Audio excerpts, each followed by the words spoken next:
दोस्तों, जैसा कि आप जानते हैं कि 9 अप्रैल से चैत्र नवरात्रि की शुरुआत हो चुकी है और माता दुर्गा की पूजा में लौंग का प्रयोग विशेष रूप से किया जाता है। ज्योतिष शास्त्र में माँ दुर्गा को प्रसन्न करने के लिए लौंग के कुछ विशेष उपाय बताए गए हैं। इन उपायों या टोटकों को करने से आपका भाग्योदय होता है और माँ दुर्गा का आशीर्वाद प्राप्त होता है।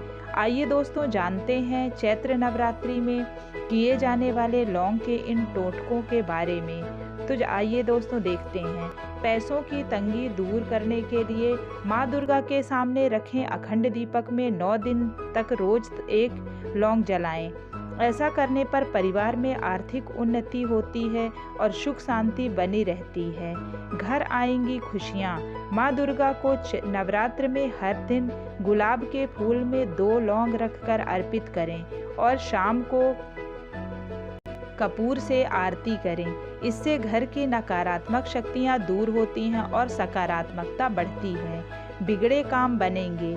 माँ दुर्गा के सामने दुर्गा सप्तशती का पाठ करें और कपूर के साथ 2 फूल लौंग के जला दें। दोस्तों, किसी भी काम में आ रही बाधा समाप्त हो जाती है ऐसा करने से, और माता जी का आशीर्वाद भी आप पर बना रहता है। अनिष्ट दूर करें। माँ दुर्गा की पूजा में नवरात्र के दौरान सरसों के दीपक का प्रयोग करें। सरसों के तेल में लौंग डालना बिल्कुल भी ना भूलें। साथ ही ओम श्री हनुमंत नमः मंत्र का जाप हर दिन 21 बार किया करें। शनिवार का उपाय: सरसों का दीपक जलाकर उसमें 8 लौंग डालें और फिर उसे घर के किसी कोने में रखकर जला दें। चैत्र नवरात्र के शनिवार से शुरू करके इस उपाय को 7 दिन तक अवश्य करें। नींबू और लौंग का बार बार मिल रही असफलता से बचने के लिए नवरात्र में किसी भी दिन नींबू के ऊपर 4 लौंग गाड़कर हनुमान जी को याद करें और इस नींबू को जरूरी काम के लिए जाते वक्त साथ में रख लें। पान का पत्ता: नवरात्र में माँ दुर्गा को पान के पत्ते पर रोली कुमकुम लगाकर और 2 लौंग के फूल और सुपारी अर्पित करें। ऐसा करने से दोस्तों घर परिवार और वैवाहिक सुख बना रहता है। लौंग से धुनी: नवरात्र में रोजाना संध्या काल में लौंग, कपूर, गूगल, लोबान और अजवाइन से पूरे घर की धुनी करना चाहिए। ऐसा करने से कहा जाता है कि घर में कोई नकारात्मक शक्तियां प्रवेश नहीं कर पाती हैं। चांदी के सिक्के: नवरात्र में माँ दुर्गा को लाल कपड़े में चांदी का सिक्का और 2 लौंग रखकर अर्पित करें। पूजा के बाद इस सिक्के को तिजोरी में रख दें। इससे घर में कभी धन की कमी नहीं होती है।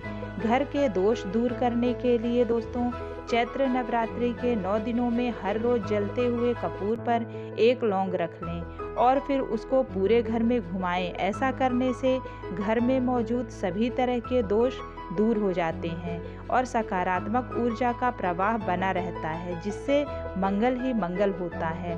अटके कार्य पूरे करने के लिए दोस्तों यह केतु के अशुभ प्रभाव से राहत पाने के लिए चैत्र नवरात्रि के 9 दिन शिवलिंग पर लौंग चढ़ाएं और शिव परिवार का पूजन करें।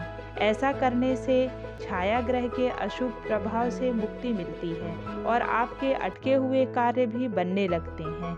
तो दोस्तों, इन उपायों को आप करते रहिए। करियर में उन्नति के लिए भी लाख मेहनत करने के बाद अगर आपको अच्छी सफलता नहीं मिल रही है, सैलरी में बढ़ोतरी नहीं हो रही है, तो चैत्र नवरात्रि में हर रोज लौंग का जोड़ा लेकर उसको अपने सिर से लेकर पैर तक 7 बार घुमा लें और माता दुर्गा के चरणों में अर्पित कर दें, या फिर आपके घर पर अक्यारी होती है तो उसमें अर्पित कर दें। ऐसा करने से करियर में अच्छी बढ़ोतरी होती है और धन प्राप्ति के नए नए मार्ग भी बनने लगते हैं। नज़र दोष के लिए अगर परिवार में कोई सदस्य लगातार बीमार रहता है या फिर बच्चों को बहुत जल्दी नज़र दोष लग जाता है, तो उनके ऊपर से 11 लौंग उतारकर किसी चौराहे पर फेंक आएं। लेकिन ध्यान रखें कि पीछे मुड़कर उसको देखना नहीं चाहिए। दाम्पत्य जीवन के लिए, वैवाहिक जीवन के लिए लड़ाई झगड़ा होता रहता है या बात तलाक तक पहुंच गई है, तो दोस्तों चैत्र नवरात्रि के अष्टमी तिथि को 3 लौंग को लाल कपड़े में बांधकर माँ दुर्गा के मंदिर में रखाएं। साथ ही महागौरी माता को गुलाब के फूल के साथ लौंग अर्पित करके पूजन करें और फिर गुलाब को अपने कमरे में रख लें और लौंग को चाय में डालकर पति पत्नी दोनों पी लें। ऐसा करने से दोनों के बीच आपसी प्रेम मजबूत होता है और सभी तरह की लड़ाई झगड़े भी बंद हो जाते हैं। तो दोस्तों, अगर आपको जानकारी अच्छी लगी हो तो लाइक, सब्सक्राइब और कमेंट ज़रूर करिएगा। Thank you.